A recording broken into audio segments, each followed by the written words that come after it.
High, তোমরা কেমন আছো? আশা করি তোমরা সবাই ভালো আছো। দেখো আজকের মেনু মটন কষা, সাথে থাকবে কাতলা কালিয়া, চাটনি, পাঁপড় আর পায়েস। কেমন হয়েছে রেসিপিটা অবশ্যই কমেন্ট করবে।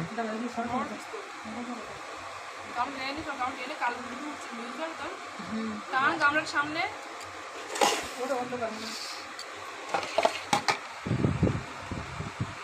অন্ধকার ছাড়ো, ফোনে কালো উঠেছে সব। এডিট করা যাবে তো?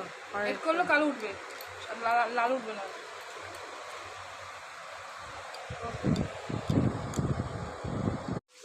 এসব এক একটা করে তুলবি। হ্যাঁ,